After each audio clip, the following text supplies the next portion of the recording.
Welcome on in, everyone, to They Are Not From Philly podcast. I am Adam from Wales, and as you can see, we've got the full crew together this week.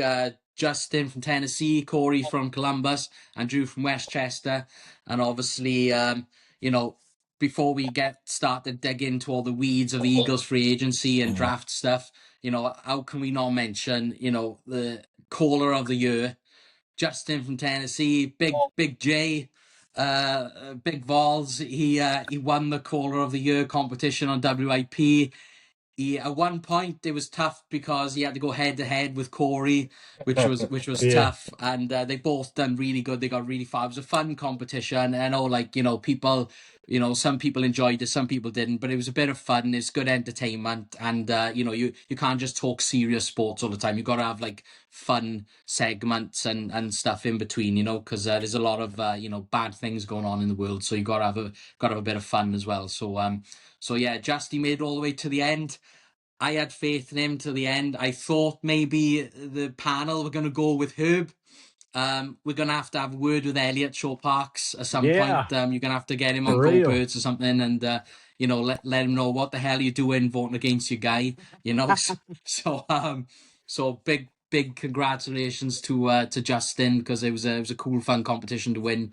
And so guys, how you all doing? Obviously, just when we think there's no Eagles drama and stuff, but obviously it's surprising how quick the off season moves. It moves at quite a quick pace. Before we know it, we're going to be in training camp, and then Yeah. pre-season's going to start, and then we've got and then September the season starts, and it's crazy how quick everything moves along. So obviously we'll start with obviously the big thing, because obviously he's a constant talking point, and we're all sick to death of talking about it.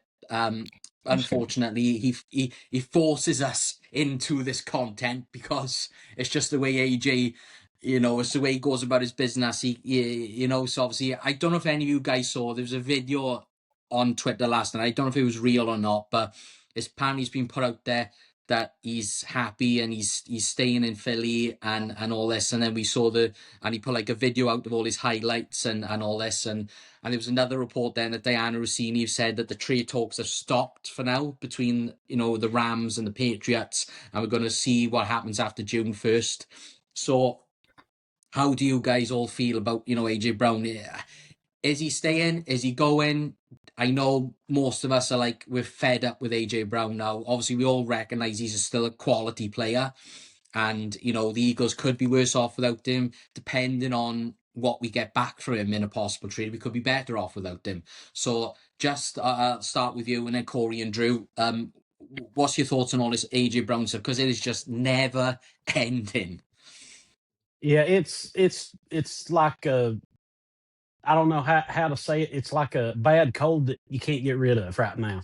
Like you think you're about to kick it, and it comes right back. You think you're okay, I'm over it this time, and it comes right back. I think he is going to get dealt because how he doesn't put it out there that we're listening to people if you're not going to deal him. It's like you don't do that. So I think they're kind of using the Rams right now to up the ante for the Pats, and I think they're going to pretty much get it done post June 1st after the salary cap implications can be dealt with and stuff. But I really don't think there's any way he can come back at this point. It's going to affect like what we do, I guess, draft wise. Maybe we could still probably draft a receiver because we lost Johan Dotson as well. I know he wasn't great with us. I mean, he had a good Super Bowl, but it's I'm ready for it to be over. I'm so sick of it. I'm ready for it to be over. Get him out, get him gone. I'm done with him. That's all I know. How are we feeling, Cole, about AJ Brown? Do you think if he goes to the Rams that he would even get the touches that he wants? Would he get the yards that he craves so much, because you've got Puka Nacua and Devontae Adams? What happens there? So What's your thoughts on it, Cole? I'm kind of wondering. So this is just like reckless speculation. Uh As oh. you, I'm just Yeah. I'm kind of wondering like if his agent is just putting the Rams out there as like try to up the ante from the Patriots, because we know AJ wants to play for the Patriots. And I wonder if the Rams is just trying to putting that team out there to put pressure on them. I don't know if they're because think about it.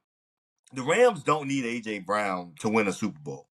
So it's almost like a luxury. So if I'm the Rams, I'm not giving up anything of value to trade for AJ Brown. Unless it's going to be like a receiver swap. Like, let's say they included Devontae Adams in the trade, or something like that. Like, I just don't see them trading for AJ Brown. And then, do I personally feel like the Eagles are going to leave? I mean, the Eagles are going to trade him. Yes. I don't think. I think Howie Roseman is not going to continue to have these in the past. I think 2 years ago when they asked Howie Roseman about AJ Brown trading him, he's like, yeah, we're not trading AJ Brown. But now there's rumors that he's trying to see if he can do the trade in 2 parts and flip trades and do all this other stuff. So I personally do feel like they're going to trade him. It's just a matter of when.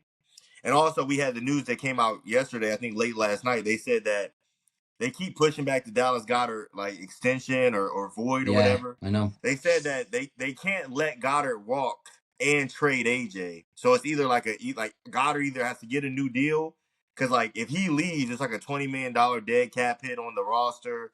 So I mean, I'm not smart enough, to know all that cap terminology and stuff, but I think AJ Brown is out of here. I want him out of here, and I think Howie has a plan. I don't think that we would just trade AJ Brown and just say Darius Cooper is, wide receiver 2. Yeah, that would not be good, and it is going to be interesting to find out what happens with Dallas, because they, like you said, they pushed that back for a reason, to try and get a deal worked out with him, and nothing has come to the surface yet. So it's going to be really, really interesting. So Drew, what's your thoughts on that? And obviously they've brought in a couple of tight ends now as well. For blocking and stuff, I guess. And they brought Grant Calcaterra back, but he's not a great blocker. But that other guy, what's his name, Johnny Munson or something? Yeah. Yeah.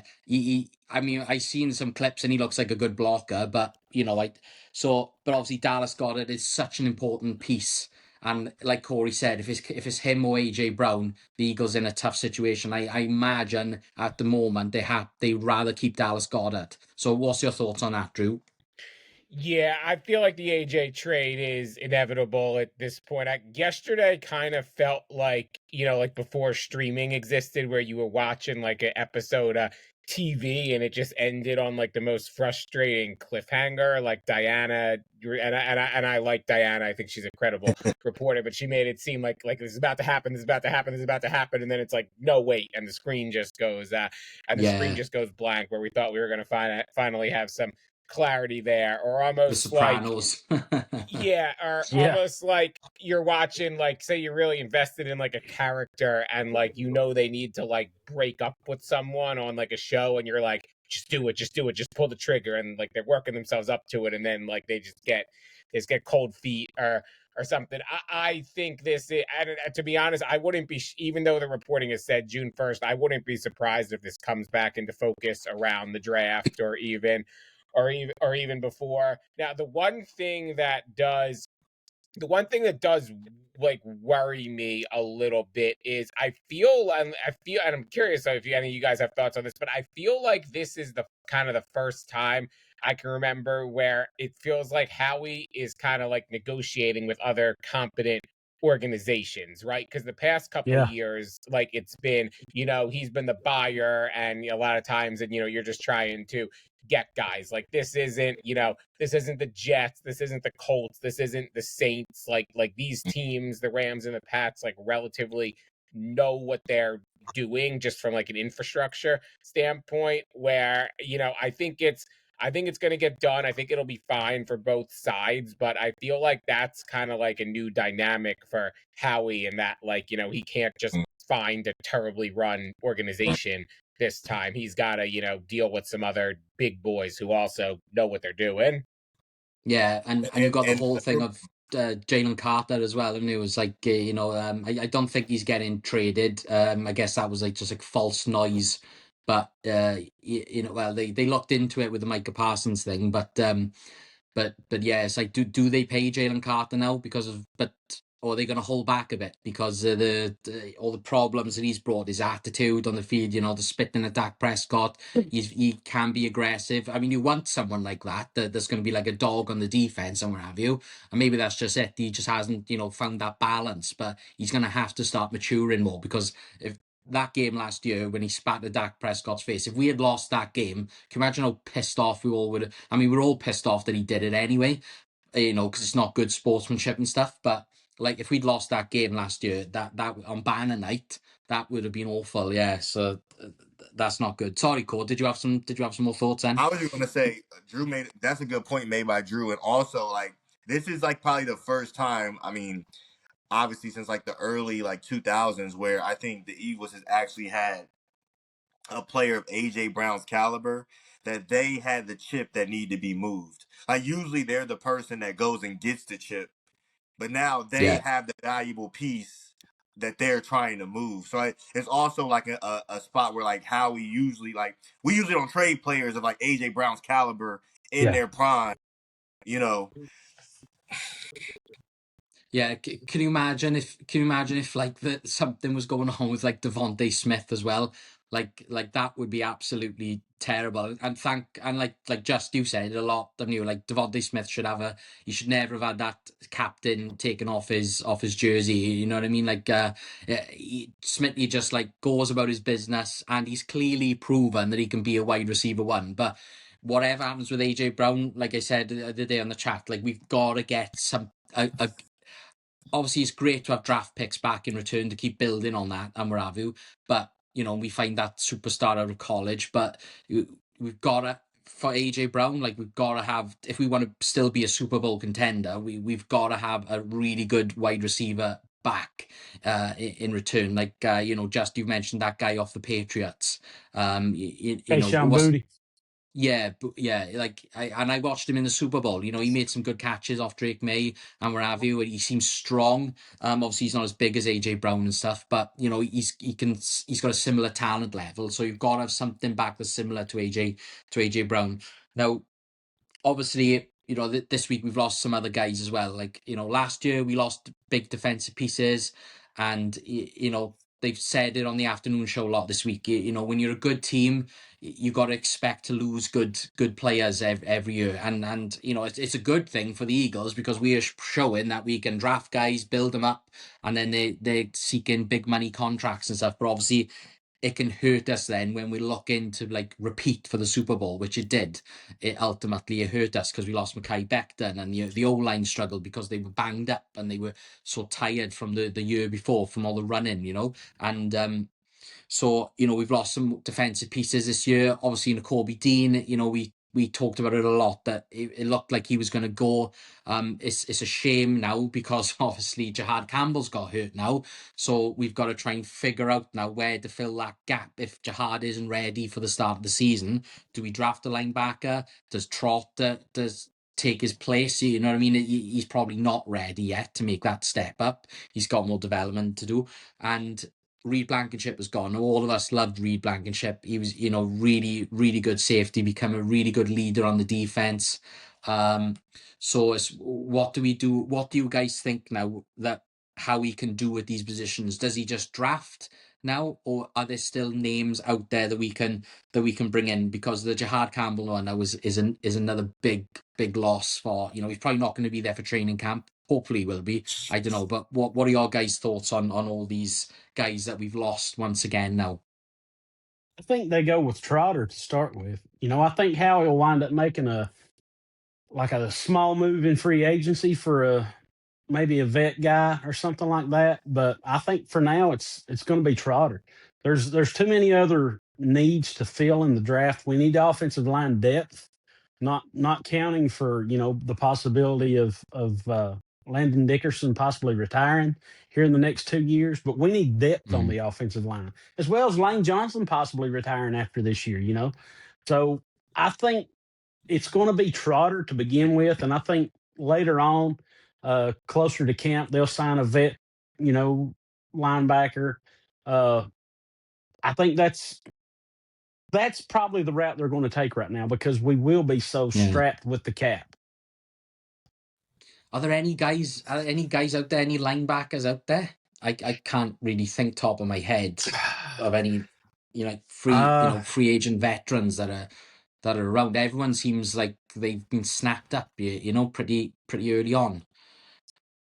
The Well, problem with like linebackers is that Jihad and Zach Bond are going to be the starters. So yeah, when you're like a free agent linebacker, unless you're coming in willing to be like a rotational guy, kind of like Warren Burks, or like your first yep. man off the bench, if somebody gets hurt, like it's hard to, like for example, like Bobby Wagner is out there. Like I would love to have Bobby Wagner for a year, but I don't think Bobby Wagner is going to come here and come off the bench. Yeah. No, yeah, he's gonna want starting money in here. Yeah, Unless Jihad's shoulder injury is worse than what we know and what they possibly think it is, that Right. that would be the only way.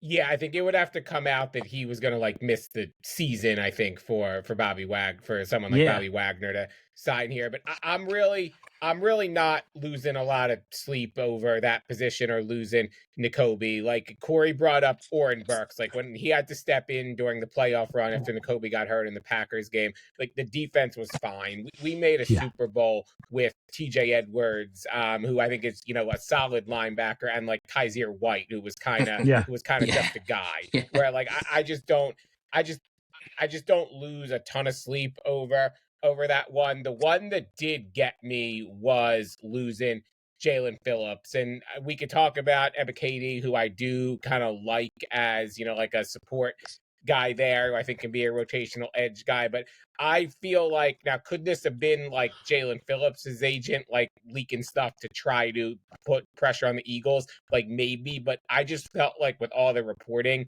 that the Eagles were under the impression that they were going to be able to retain Phillips. I don't feel like they would have let so many national guys like just run with that if that wasn't the case. So that's probably my biggest concern on the defense right now. Like you look at, like our edge rusher room right now, like Nolan, Jalix Hunt and Ebiketie. I looked this morning, like that's 35 career sacks total amongst all of them. That's not a big number given, the total number of seasons they've played. Now, obviously, if, Brandon's back, that number goes up by 80 or something. But I think that's the big spot on the defense right now where, and we know the names. We know Jonathan Grenard. We know Max Crosby. I think there could be a couple other names out there. That's the one where I think they're going to have to strengthen between now and, and week one, where I just don't think that room is, strong enough after losing Phillips.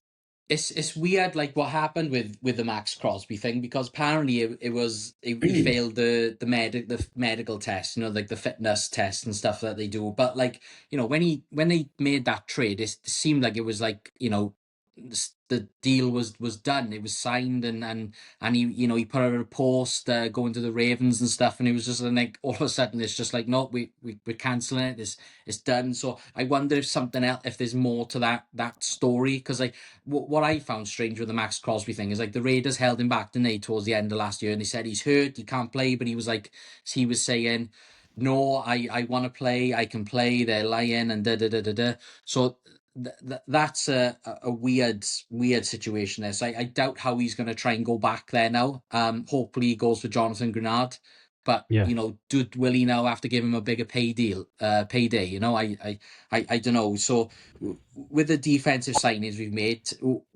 what do you guys think of Tariq? Riq Woolen from the Seahawks? Apparently he draws a lot of flags and he's quite aggressive. He's a trash talker. And what it's like these days, the refs are like, they'll flag you for, just saying anything to a guy, when you make a play. So it's like, he's a young, up and coming guy. He's had a lot of success. He had a really good rookie year, but apparently he's declined a little bit, the last 2 years. But he's still a very good player. So are you guys excited about that, for him to be in that cornerback room with Coop and Quinion now? Well, listening to WIP, I guess it was Wednesday. Was that the free agent thing or Birds Town Hall? Yeah, if you're referring to I don't want to steal your thunder, but if you're referring to Ross Tucker, he had some like Yes. bombs Yes. there. According to what Ross said, if it weren't for the all the flags that he draws, and like in the NFC Championship game when they were going against the Rams, he made a great play against Puka Nacua. And then he just walked straight down the sideline and he's mouthing to every one of the Rams players. And Ross Tucker said he heard the officials say that's enough or something to that effect. And he just kept going. And then when he went to Stafford and ran his mouth, that's when the flag come. But if it weren't for that, this would be a guy getting a 3 or 4 year deal just on his athletic ability alone and things that he's done. So it's getting him in.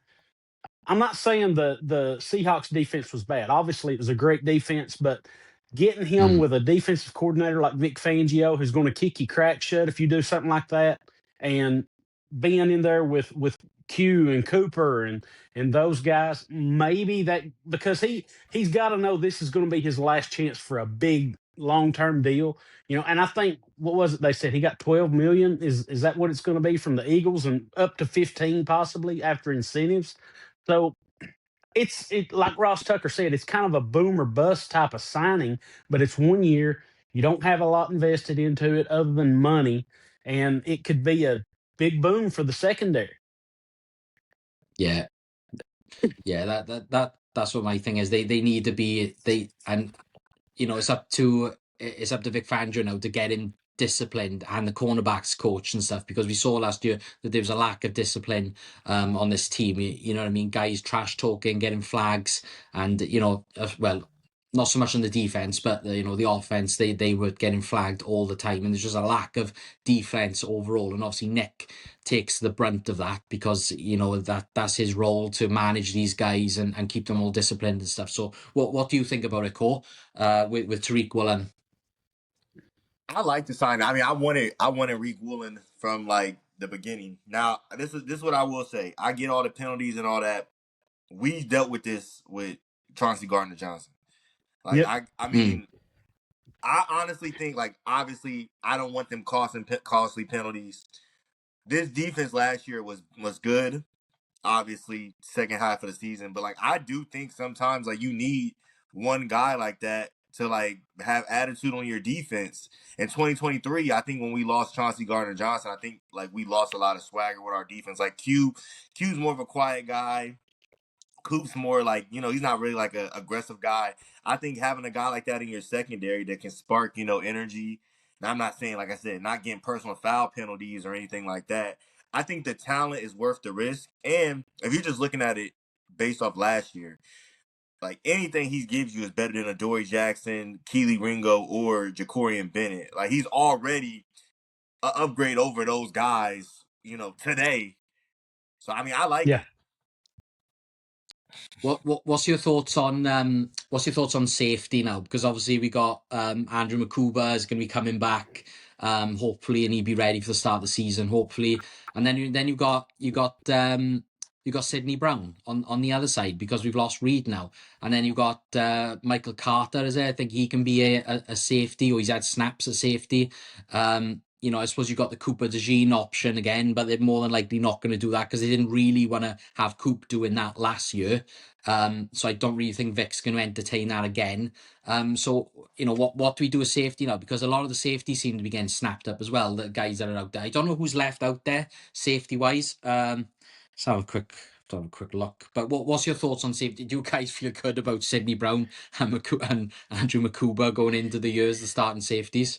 Yes. So I was about to say, with regards to the Tariq Woolen signing, I think it's important to have a veteran safety back there who could just kind of like police things, or just be like, hey, like that's enough. Because at times, like I know there's like the famous clip one time where like Fletcher Cox is like telling Brandon like hey, like chill out for a second, it's like next play kind of thing. And I think if Reek is like the most senior guy, like the most like longest like veteran in the secondary, it's hard, for sometimes like younger guys to do that. That's why I've been and I don't think he has to be the starter, but that's why I've been a big proponent of like just for now, like couple million, bring Marcus Epps back just Yep. as kind of like a solid Yeah. fallback option there, because I don't, obviously, we've seen the Sidney Brown experiment. At this point, honestly, I'm kind of excited for his like rookie contract to just run its course, because I don't think we can go to that well again. And I got the sense that Carter is kind of just like a guy. I'm not necessarily counting on anything there. And look, we've seen how we kind of address that position. Like, I feel like later in the summer, sometimes, like, he traded for Chauncey in 2022, like 10 days before the season. But I would just feel a lot better if we had someone with some experience back there, where like the corners and safeties, are better equipped to trust each other. Like, I like Makuba. I thought he showed some good flashes, but if you told me right now it's going to be Makuba and say like another like day 2 rookie from this draft, that would concern me. I just think you have a little too much youth across the board there. Agreed. Right. And I wonder too, just real quick, I wonder if that signing Jonathan Jones, if that played into like having a veteran guy like pretty much in the secondary. Because if you look at our secondary currently constructed, it's a lot of young guys. So I wonder if obviously Jonathan Jones, they signed him as like a player, but I also wonder if they signed him well, like, hey, we need a veteran guy in this room with the amount of young guys that we have. Yeah, very well could. Yeah. What's your thought? Go on, Drew. No, I was just gonna say, I always like bringing in guys from winning cultures. Like Tariq Woolen won a Super Bowl. Like Jonathan Jones, I don't recall how much he was playing, but was part of some good Pats teams. Like, I feel like 15 years ago, that's one of the things that like kind of killed like the dream team. And I'm sorry to bring that up, but like none of those guys had ever like won anything before with their old team. So I like bringing in guys from like organizations who just like know how it works and just are accustomed to winning, like the Eagles have been. Yeah. Right. We are still, you think about it, we're still in a really good spot. You know what I mean? Like how he drafted well, last year, the year before, and I think he'll draft well again this year. Free agency is tough really, because it's become so competitive, money wise and stuff. Guys don't even care, what teams they most guys don't care. I suppose you look like Travis Etienne Jr. now. Like he's gone to New Orleans. I know, like I think he grew up in that area. But like when you go back to your hometown team like that, he's had a bit of a payday, but I doubt he's gonna have much success with the Saints. I can't. They're not gonna win anything. I would have stayed with the Jags if I was him myself. And then you got Malik Willis. Then he's been signed to the Dolphins. Tua was released, and the Falcons have snapped Tua up. You got Devin Lloyd. He was a good name. I've seen him. He's gone to the Panthers with Jalen Phillips. You know what I mean? The Panthers, that's 2 good signings for them. Then Alex Pierce was signed to a big deal with the Colts. They've given him a big contract.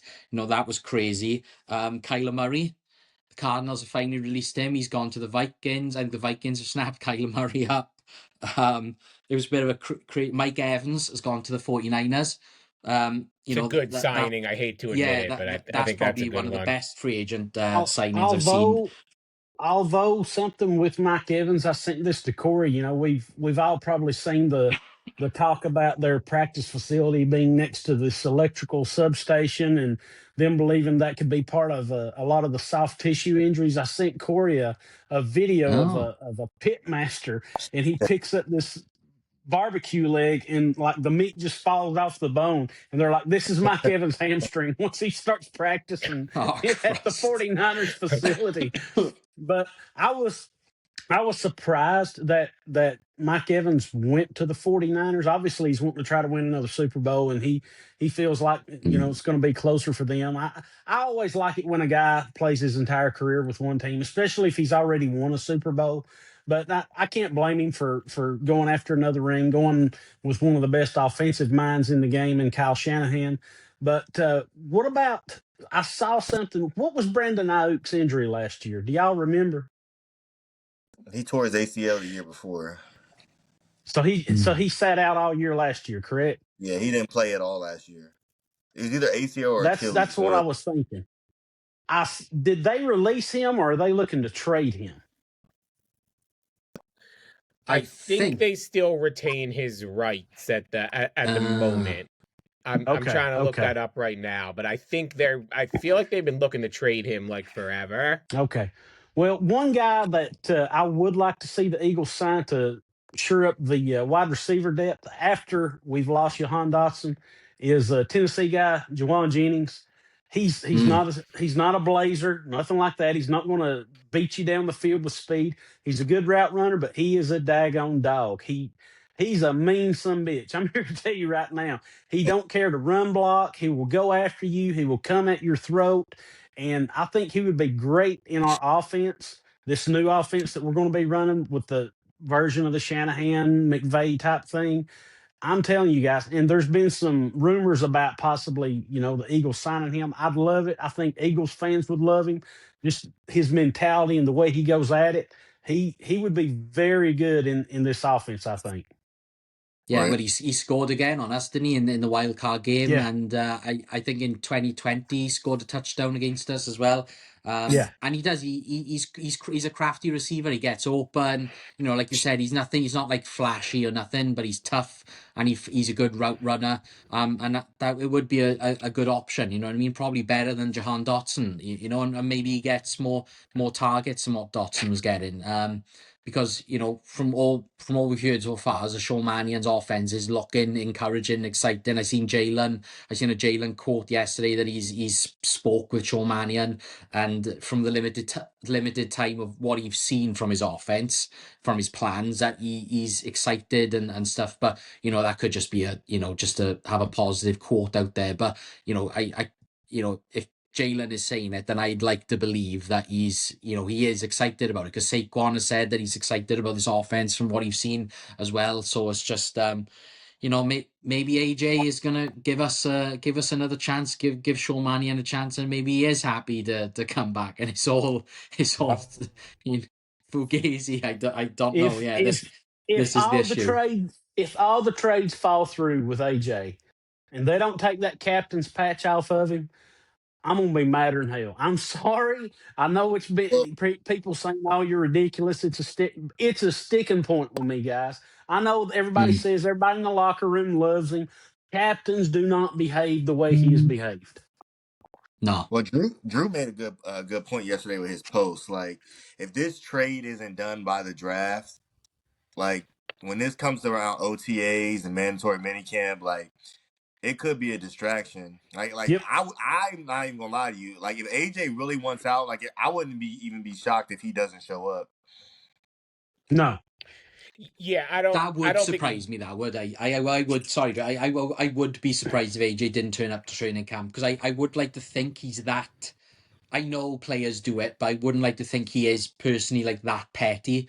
I know the way he's acted obviously isn't like, his professionalism hasn't quite been there and stuff. And well, to him, he obviously would say different, but I would be surprised if he doesn't. But yeah, sorry, Drew, go on with your thoughts. Yeah, all good. I know they don't want to lose leverage, but if they're really committed to it, I wouldn't even be surprised if the Eagles just kind of quietly tell him, like, hey, just stay away. Like, we'll, like, no one will believe it, but we'll say you're tending to like a personal thing and we're going to get this done in the next week. Because just to circle it back to like all like the Sean Mannion elements of it all, like, based on not doing a lot so far, like the Eagle on offense, to me, like the actions indicate that, they're putting a lot of stock on Mannion being the one to fix this with a lot of existing personnel. And I think that's like I get it. I don't have a huge problem with that, but I feel like if you are truly like, if the organization is truly super high on Sean Mannion,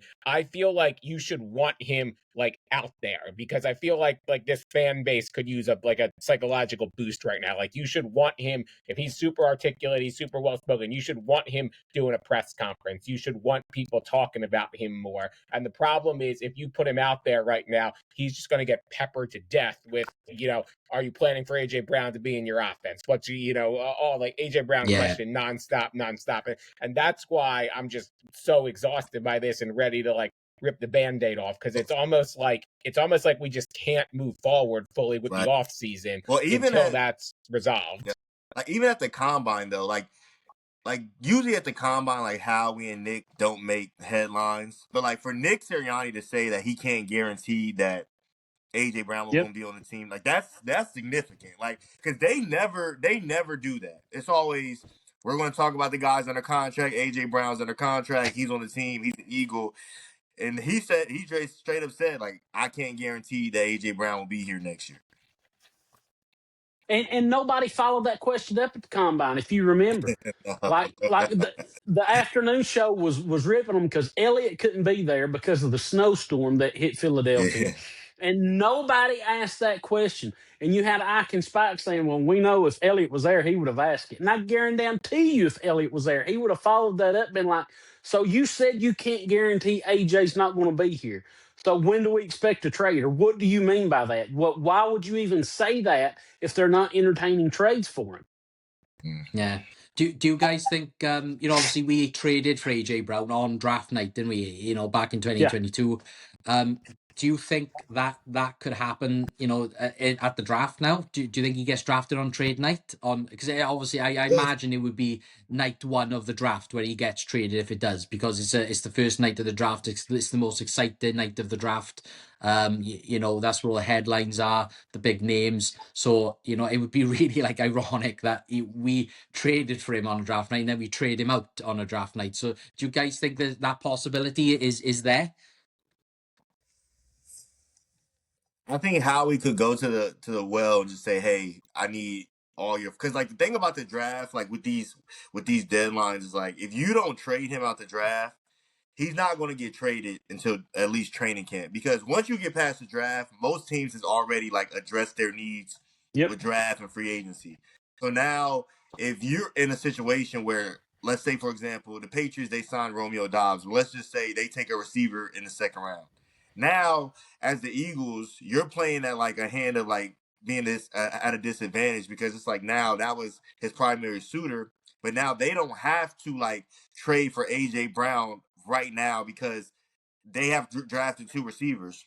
But real quick with the Eagles, I've never seen Howie not have a plan, and just talking about moving on from AJ, like I don't know what his steps are. I'm just obviously speculating. But I just don't see how we trading AJ and just saying, yeah, Darius Cooper is wide receiver 2 and, Johnny Wilson is wide receiver 3. Like, I do think if they trade AJ, Howie will trade up in the draft to take a receiver, or he has another move off of his trade. Like I said, even the Rams, like I wouldn't be shocked if they trade him, if he does get traded to the Rams, if Devontae Adams would be in that trade to come back to the Eagles or something like that. Even with the Patriots, it could be Kayshon Boutte as well, because they got Romeo Doubs. Right.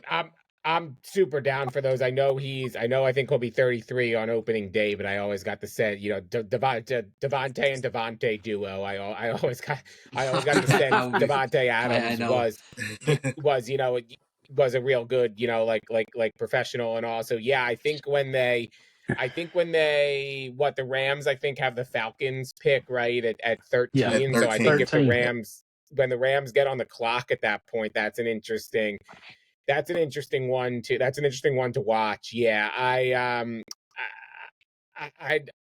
I'd love if, like, we're at this point, I feel like I'm like circling a little bit, but yeah, just like, I'm just ready to rip the Band-Aid off, just so it feels like we can move on and kind of figure out what is what is the plan? Are we signing someone like Jawan Jennings or like Christian Kirk, who I would be into just for, you know, a little extra like depth? Are we drafting someone? I'm not opposed to a wide receiver in the first round, but I do think there's some other needs, and obviously outside of Devontae, that hasn't been a great hit rate for us. But yeah, it feels like it's just so hard to like grade the off season right now, right? Because like the number one thing that it feels like they just set out to do is like incomplete. So it's just like everyone's waiting for this domino to drop.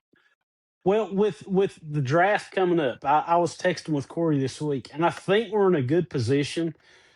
If we don't make any moves and we're sitting there at 23, we're in a good position to take best player available because we have needs at safety. We have needs all over the offensive line. Like I said, it could be right guard, left tackle, left guard, whatever.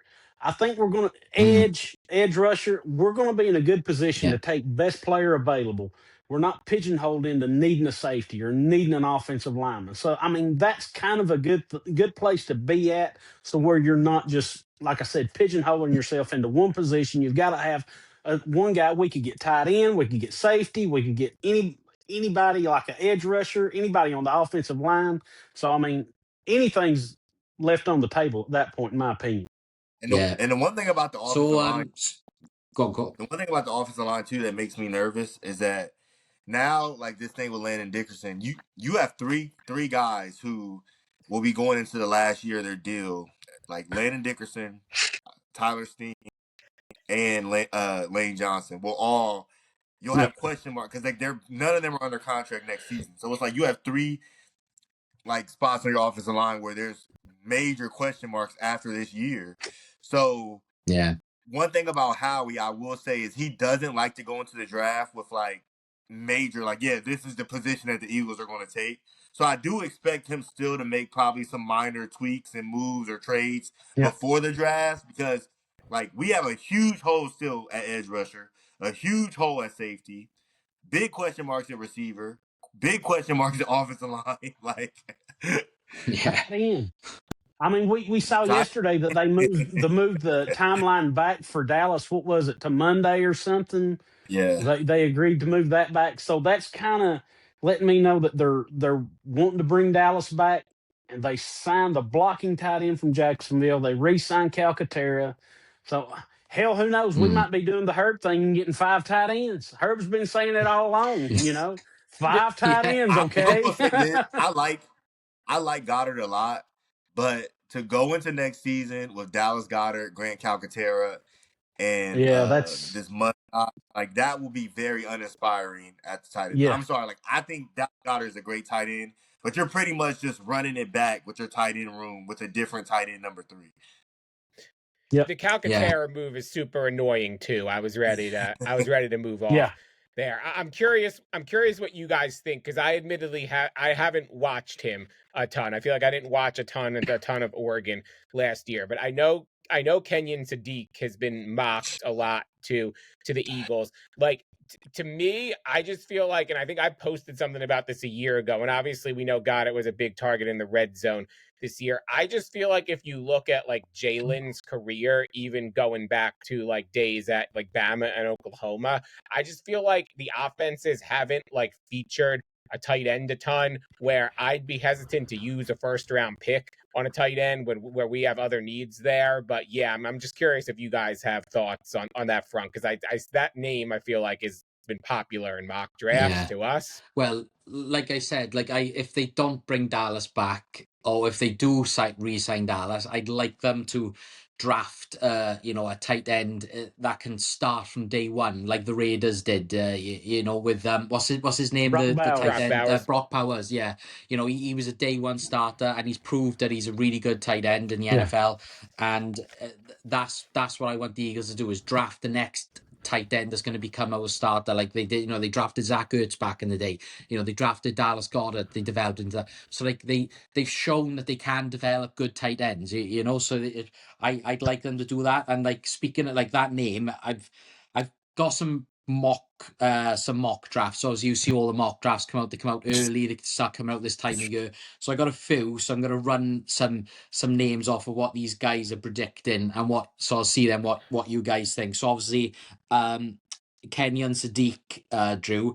Bucky Brooks has him going 22 to the Chargers. So I don't know what the Chargers tight end depth is like at the moment. And then he's got the Raiders, obviously, with the number 1 pick taking Mendoza, the quarterback. And then we've got Caleb Downs from Ohio State, the safety, going to the Giants, and number 5. Another one of your guys, Core. He's got Carnell Tate going to the Chiefs at number 9. So I mean, these Ohio State wide receivers, they're good. They develop them really well there, and for whatever reason, the Eagles don't go for them. I will say this about wide receiver: he didn't work out at the combine, but like Jordan Tyson is a name that I like a lot. I was actually getting ready for the pod, and I was like looking at some of his like tape and stuff from last year. Like, I really like his game. He like really like jumps off the page at me. Like, I mean, he has dealt with some injuries, but I mean, like obviously, I don't know where we'll go. But if we do move on from AJ and we're like, hey, we want to take a receiver, in the first round, like I really like him. I don't know if he will make it to us at 23, but I really like his game a lot. Well, Bucky Brooks has us drafting Casey Concepcion from Texas A&M, that wide receiver. And I did actually see a bit of him play last year, from the little of college football I had time to watch. But when I did see a Texas A&M game, he stood out a lot. He was a really good receiver. Yeah. So there's another mock draft. I've got Chad Reuter.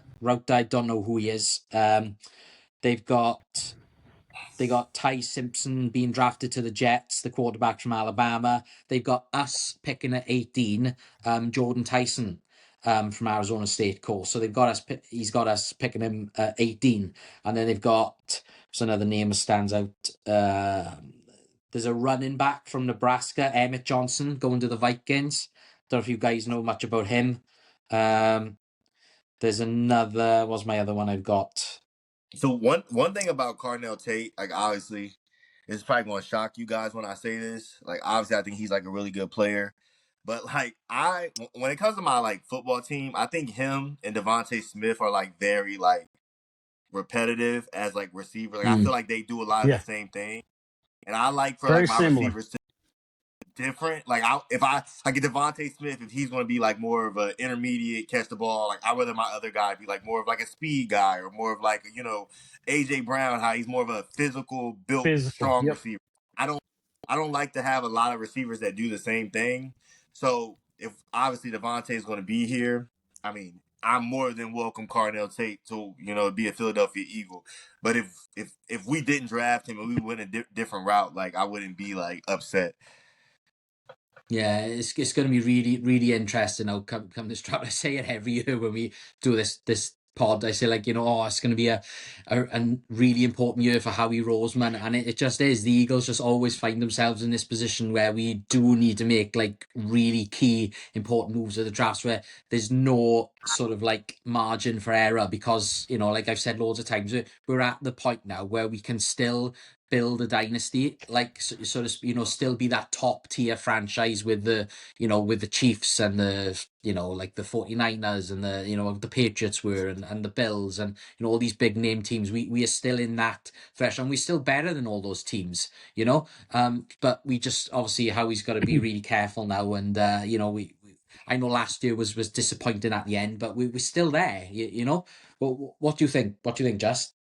So real quick, something that Drew said earlier, talking about the safety position. We're not really sure about Drew Makuba, what he can do. He's coming off, I think he had a broken ankle, something like that. And then we've got Sidney Brown. That's basically Thanks to Sidney Brown, who I think injured him in the Cowboys game, right? Basically, what is it? I think Ike calls Sidney Brown Crash or something like that, because he's like a crash test dummy going down the field on punt and kick coverage. But something like I said, if we're at the spot to draft best player available, we know we've got Drew Makuba. Let's say they wait till after the draft to sign a Marcus Epps, whom I would be fine with. Marcus Epps played really well after Makuba's injury. He kind of helped settle down the back end of the secondary a little bit. He's a veteran. What if? Let me get Corey's thought on this because I brought it up to you guys last time when Corey couldn't be on. Oregon safety Dylan Thiemann. We could get another exciting white back in the secondary. He had tested off the charts at the combine, and you could have Marcus Epps possibly as your starting strong safety, and then the rookie Thiemann as your free safety. What do you think about Thiemann, Corey? Listen, I'm all for drafting a safety. You know, I like him, the guy from Oregon. There's a kid from Yeah. Toledo, I like Emmanuel. I forget he has like a Yes. 3. I like him a lot. Yep, I agree. I like AJ Hooley from LSU. There's a couple safeties I really like in this draft. But I am like Howie Roseman with safeties, what people was with linebackers for years. Until Howie Roseman drafts a safety in the first round, I'll never believe he's going to draft Yeah. one. So if he drafts one, hey, you know, more power to him. I just don't see it happening. What's going on, Owen? How you doing, What bro? up, What's up, Owen? Oh, there's Guest that. appearance. Are you on? Are you still there? Are you on a date with your girlfriend this weekend? Boys, What's What's up, going man? on? do what now? Are you on a date I'm with on your a date. girlfriend this weekend? You're all loved up at the moment. Yeah, I'm on date. Yeah, Where you sure going? am. Talking like that, you jackass. Who should want the Eagles to draft? You're making us sound more redneck. Do what? You're making us sound more redneck than what we are, you Bullshit. jackass. Let me have my earpiece back there. Have a good time. But like Lick a scene. but like I said, I just don't see us. Howie Roseman just has never really valued the position to where I could just see us taking it. Now, we took Sidney Brown with the first pick of the third round, and we took Makuba last year, but I just haven't seen him value the position enough to be like, yeah, you know, they'll do that. But I'm always best guy available on the board type of guy. Yeah. I don't think they'll ever let another something happen again like it did with Andre Dillard. Because Andre Dillard, he fell. He was a projected top 10 pick, I believe. And they hadn't even done any work on him whatsoever. And I think the story was we heard that he was on the board and they called Jeff Stoutland and said, hey, what do you think about this guy? You know, and he had maybe 5-10 minutes to review some stuff and they took him. That's something that'll never happen again, in my opinion. But yeah, I know I'm just beating it over the head, but I think we're going to be in a good position to take best player on the board available, no matter what the position, even at corner, because we've only got Reek Woolen for 1 year. If this guy plays really well, you know he's going to sign elsewhere with a big deal. If he doesn't, they're not going to re-sign him. You know what I'm saying? Well, so I mean, we could even take a corner. Well, real quick on the point when you referenced Dillard, I do think like I get best player available. If you're going to take a lineman in the first round, an offensive lineman, I do think it's important that he could, you know, because it's probably going to be like a long-term tackle over a guard. Yeah. But I think it is important that he has some versatility and could, you know, theoretically be better than Steen and play guard this year. Like my problem with the Dillard pick at the time was I thought that team was, you know, still trying to keep their window open, still trying to win. And I'm like, okay, well, like if everyone's healthy, he's not going to play for a year. I think to, you know, just boost next year's roster and to be able to compete, you want to get some immediate impact there. So like I get best player available, but like if you're taking like one of those like tackles, like who like Caden Proctor out of Bama or whatnot, like the guy's gotta be able to play another position where I can get him on the field year one. Yep. Yeah, I noticed his name. I like his name. That's my guy. Who? If we go off who's that called? I said we go off as a line. Blake Miller from Clemson. That's my guy. Oh yeah, he's very good. Very good. I will say this too. Like, I mean, you can take this with a grain of salt, but I do think it's interesting that the Eagles' first 2 top 30 scheduled visits were both receivers. Oh really? Yeah. Yeah. Yeah. I did not realize that. Last year they did. So 2 years ago when we draft Cooper and Q, every single person that they drafted, they brought in on a top 30 visit. last year, none of the Yeah. people they drafted, Yeah. they brought in on the top 30 visits. So it's like, Yep. Howie never shows his hand, man. Yeah, he's slick. He's slick like Yeah. that, man. I know Corey was all over those reports last year, so I'm gonna go off. He's my source for top 30 visits. So I'm just go And off what he didn't says there. the edge rusher that we just signed from Atlanta, didn't we have him in on a top 30 visit previously? Yep. Wasn't that Yeah. reported? Yep. So He I has mean, ties to the there's area too, I think.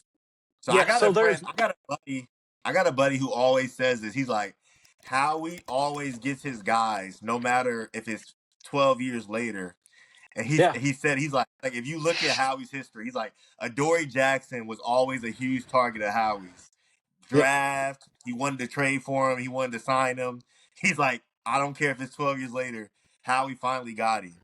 Yeah. Does So that he's like, does Got that it. mean I know it didn't go well, but he brought in Marcus Yeah. Mariota, didn't he? Got Marcus Mariota. Yeah. Well, Does that he told me, he's like, my bold prediction for the offseason is that eventually at one stage we'll end up signing Brandon Cooks. Because he's That's like, what I was about to say. Does that mean we're No, going to get Brandon no, because Cooks? think about it. Even like John Ross, like remember how linked the Eagles were to John Ross when he was coming out? Yep. Like we ended up signing him like 10 years later. Yep. Yep. Yeah. That's exactly what I was about to say. Does that mean we're going to get Brandon Cooks now finally? Crazy. Cooks has been in the league, what, 12 years? He's probably been on like 8-9 teams, right? Yeah. He was in the same draft as Mike Evans. Same draft. I wonder whether the Bronco ends up, because he was nearly snapped up by the Jets the other day, but now they've re-signed Geno Smith to like a legacy contract or something. So I hate to do my boy Carson this way, but maybe that's what woke Aaron Glenn up. You know, maybe because we all seen the video and the clip of him sleeping at the combine, and Frank Reich says maybe we should bring Carson in, and Aaron Glenn's like, what the hell? yeah, crazy. So yeah, it's going to be a really exciting draft again. I the closer we get to draft, I love it. Like just I'm going to be watching the draft film with Kevin Costner this year, Draft Day. I've set my mind. I'll be watching Draft Day again this year, like a Sado, because it's just a really good fun film, and so it's gonna be exciting. Like how he's got some moves to make, guys. Mm-hmm. Yeah, I'm waiting on this AJ Brown thing to finally come to a head, and I want it to be the Patriots, and I want Howie to be like, okay, I'll take your first next year, and maybe whatever, a third this year, and give me Kayshon Boutte because I friggin' feel like it, because at the end he throws in David friggin' Putney because I feel like it. So I want Kayshon friggin' Boutte because I feel like it. That's I how I love want it to Justin's happen. commitment to making Kayshon Boutte happen here. I like it, man. This has been I a mean, one thing dedicated effort. I will say this about Kayshon Boutte. He's only 23 years old. So, like, I mean, if we were able to get him, I mean, and you get him here and you can mold him, I mean, like, 23 is like a young enough age where, like, he still hasn't hit his prime yet. Brian Kelly, I feel like Brian Kelly just killed his career at LSU. Brian Kelly's one of the worst coaches ever. He's a horrible human being. I can't stand the man. I'm glad he got fired. But yeah, I feel like Brian Kelly just ruined that kid's draft stock because going into his final season, he was supposed to be like a first round pick. What was it? He fell to the 6th round or something? Yeah. Oh man. Yeah, that's tough. And yeah, it's gonna be really exciting. There's a lot still for Howie to do. This AJ Brown thing, we all just want it done and dusted now, whether he stays or goes. And if he does stay, then he's got to get his shit together. He's got to, we can't all be at the thing where the Eagles go on a 3-game losing streak, and then you got all this crap coming out with AJ Brown again, complaining about this, complaining about that. Won't speak to reporters at the locker and all this. So we just can't have that again, So he's got, if he does stay and they don't move on from him and he's happy to stay, then he's got to like flip the script, and he's got to change his way of thinking, whatever is going on. You know what I mean? I don't want to hear anything about he doesn't like Jalen Hurts, or I don't want any of this crap coming out. He's got to knuckle down, grow up. He's getting paid millions of dollars. Go out there and put some effort in and catch a contested ball, like, you know what I mean? Because that lack of effort he displayed at the end of last year was terrible. When you're making that amount of money and that's your effort, and then you know, no wonder Nick Sirianni is giving him shit on the sideline. You know, so this stuff, yeah, it's where they trade him or not. We just all want it finished with now, because it's just constantly a distraction for the Eagles. You know what I mean? It's embarrassing. It gives us a bad look, you know, because you've got the TO comparisons all the time, and it's just people are sick of it. You know what I mean? And yeah, it makes for good content and conversation, all this. But yeah, just real quick, it just kind of reminds you of it's kind of similar but very different. But like with the Phillies, like the whole, you know, Dave Dombrowski and Harper just beef like the entire offseason, and then not opening day, but spring training. That's the first thing they talk about. It's like, when you're a fan, you want to be excited for the upcoming season. Like, I don't want to like talk about Bryce Harper's issue with Dave Dombrowski. Like, I want to talk about how this season is going to go. And the same thing with AJ Brown. Like, I don't want to talk about your issues with Jalen Hurts. I want to be excited for how my team is going to be successful this year. And it's just a black cloud that like I just don't want to deal with as like a fan going into a new season. Yeah, like T.O. doing sit-ups in his driveway might have been good TV. It was a horrible season, so let's not try to relive that. Exactly. Real quick, just we can just get past. Go on, just. Oh, I'm sorry. Something I wanted to ask you guys. We were talking about edge rush depth, and for the 2017 season, we went out and signed Chris Long, who was a free agent, veteran edge rusher. He wasn't a starter or anything like that. He was kind of on the downturn of his career, but he was a solid veteran leadership presence. What about I forget which one it is. He's one of Corey's guys from Ohio State, the Bosa brother from San Francisco. Would he be somebody that would fit on this defense? Joey Bosa, is it? Yes. Is it Joey? I forget if it's Joey or Nick. Would he be like a good situational pass rusher, veteran presence for this edge rushers to come in? Like, we know we're probably going to get BG back, but somebody like that, that's what I'm looking for. A Chris Long type signing. Would he be one of those guys, do you think? Any one of you? No. No? Okay. I just don't like the character. Like, I think a player wise is good, but like Chris Long was like a perfect scenario. Like, if you wanted to bring in a guy like that, the perfect person to bring in, well, I don't even know if he could still play, would be a guy like Von Miller.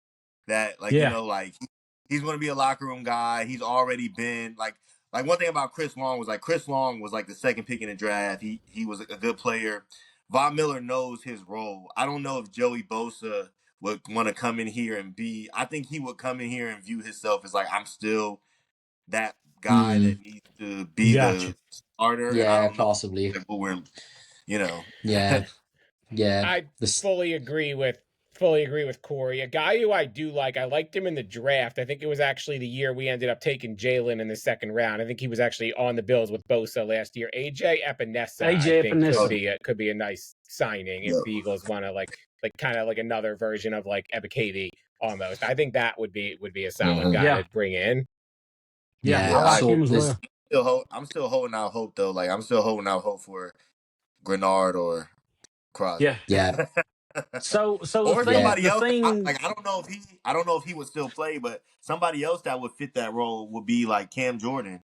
He's a free agent. I don't think the Saints brought him back. And he's the same age as BG, but he would also kind of fit that same kind of role you're talking about with like Chris Long. With Grignard, the thing that we need to remember with him, if we trade for him, that does not count toward comp picks. And I think Howie's kind of saying right now with the signing of the edge rusher from Atlanta, I'm not going to say his name because I'd butcher it, and Woolen, you know, you're going to lose a comp pick by signing those guys to the deals you did. But trading for Grignard, it's not going to interfere with your comp pick. No. That would be if we can somehow land him, and I think how you can get it done because of just how all the trickery that how he seems to pull every year. I think he could find a way to do it, and I think that would really like satisfy us as fans, because of, you know, obviously all the AJ stuff until that is settled or whatever happens with it. I think whatever happens with that, we'll be happy because it'd be like, well, we've got Jonathan Grenard. He's a really good player. You know what I mean? He's got experience, and it'll be something that that boost for the defense as well, considering the losses that we've had. So yeah, it's going to be exciting draft, guys, and a lot of work for Howie and his team as usual to do, and he'll figure it out one way or another, because that's just Howie Roseman. Like Ike said the other day, no matter what the problems are on the Eagles, the constant that we've had that we could always go back to and rely on, thankfully, and he's learned his lessons, is Howie Roseman. Like if we didn't have Howie Roseman and and it's not just him, it's all his team that are around him. Because you think how good Howie Roseman has been. He's developed all these staff members around him. They've gone on to get other jobs as assistant GMs and as head of scouts and things like that.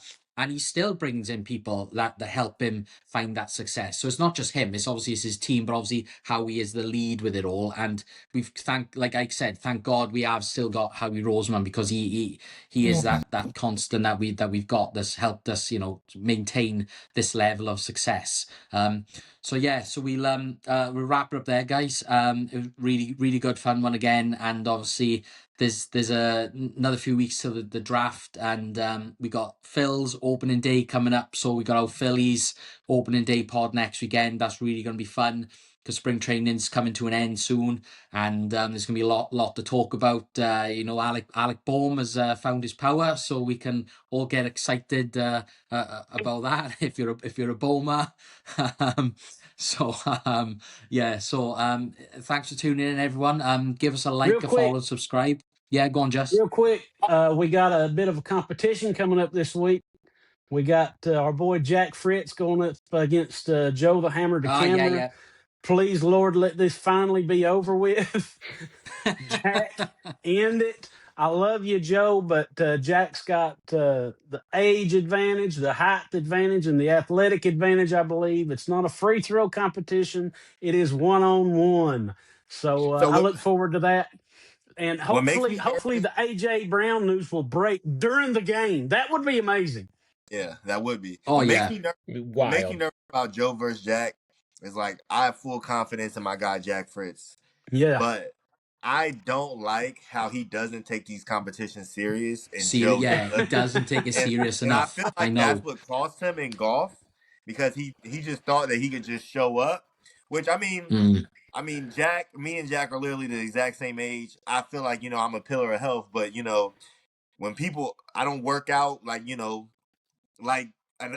top athlete, so it's like, Joe's taking this stuff serious.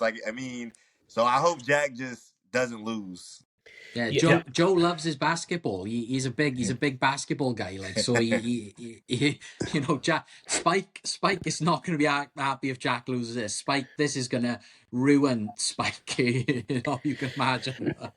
So to Corey's point, look, people can tell me like have a take coward. Like this has been awkward for me, because I'm big fans of both of them. Like Joe developed me as a caller. Like him and Seltzer. I'm closer with Joe. I like Jack a lot.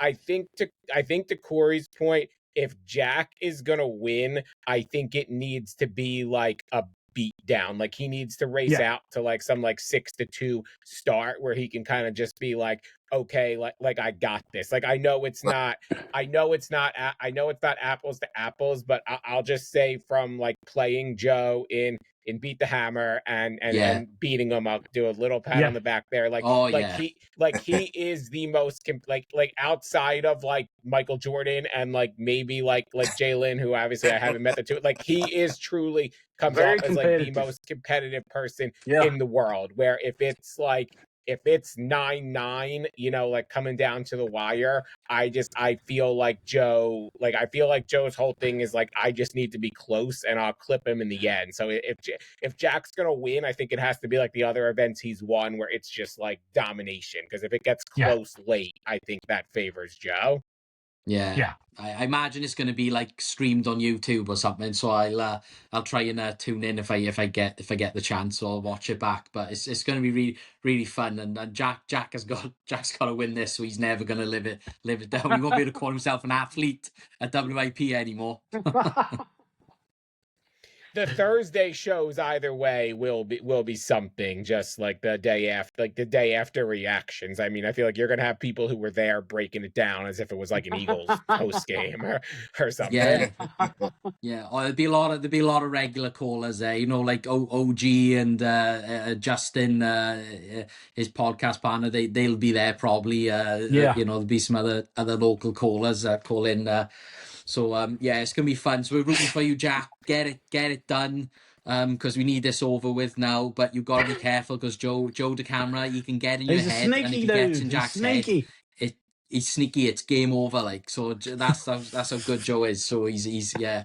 So yeah, thanks everyone. It was a fun show, and congrats again to Justin for caller of the year. It was really good, and glad you managed to pip Herb in the end, and it was really good. So yeah, we'll be back next week with our Phillies opening day pod, and we'll break down what we think the lineups are going to look like. You know, what we think going into the season. Do we have high hopes or low hopes? We'll see how we're looking. So yeah. So thanks everyone, and we'll see you next week. Go Birds. Go Birds. Go Birds. Go Birds.